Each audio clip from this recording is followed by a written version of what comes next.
President Trump is breaking his 11-day silence on his wiretapping claim. The president told Fox News wiretap covers a lot of different things. Now, does this mean that he's backing off of his original charge that former President Obama wiretapped Trump Towers? Wiretap covers a lot of different things. I think you're going to find some very interesting items coming to the forefront over the next 2 weeks.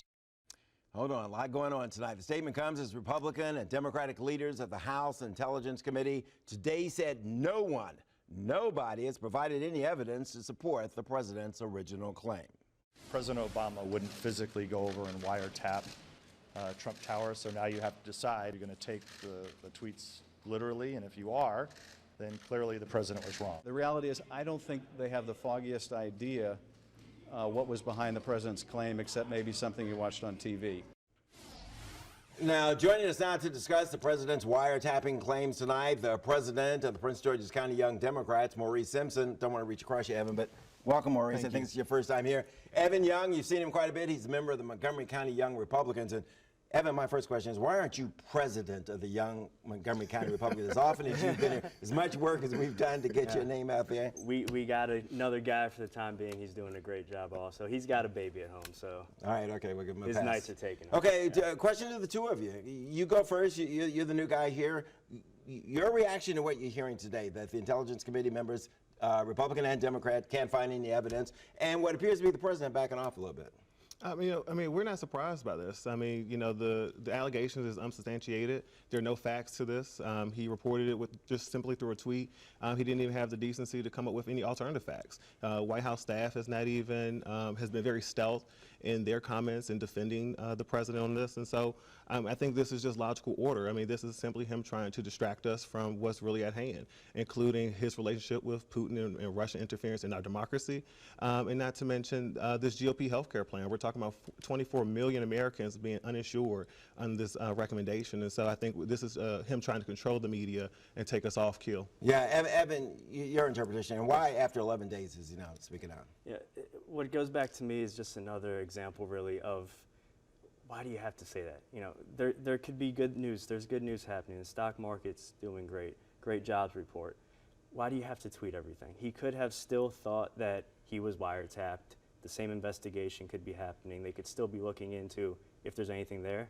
But since he had to tweet about it first, now anything less than President Obama on the phone on the other end listening in looks like he was misleading everybody. I don't suppose he's going to apologize if it turns out there's nothing there. He's not going to. He didn't apologize for the birthday. He didn't apologize for a lot of the other things he said during the campaign. There won't be an apology. He'll just move on.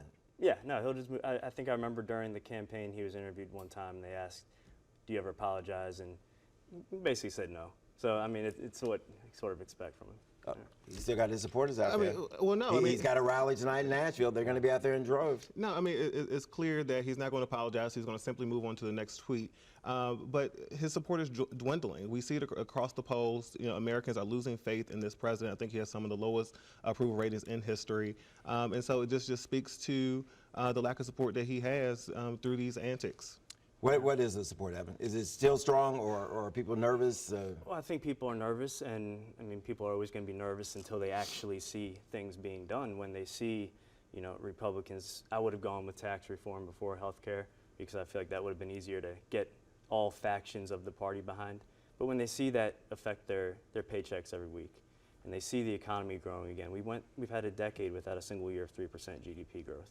When we see taxes reduced, we see the business climate improved, a pro-growth climate again, and we see the economy growing, that's when people will But right now you got health care in front of you.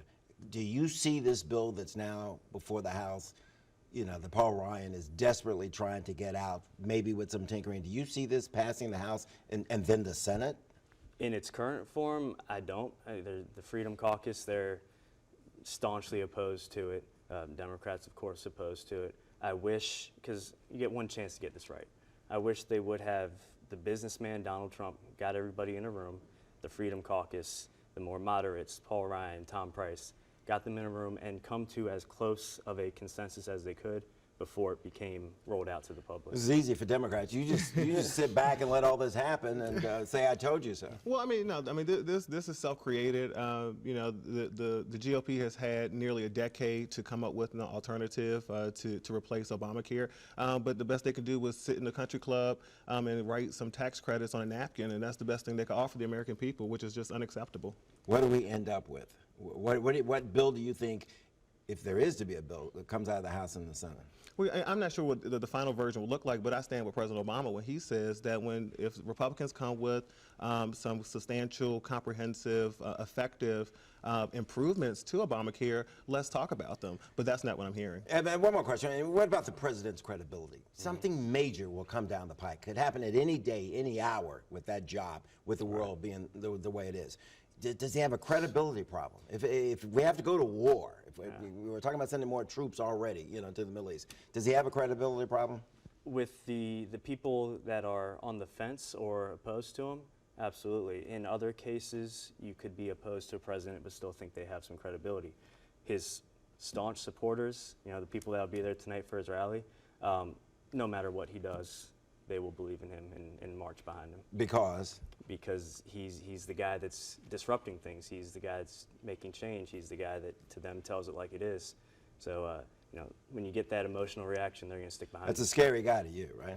It is. I mean, it's quite baffling that there's a demographic of individuals who cannot truly afford to support this president, and their support is in direct opposition to their own interests. Okay, we got to keep this going. We got to bring you guys back. This is good stuff.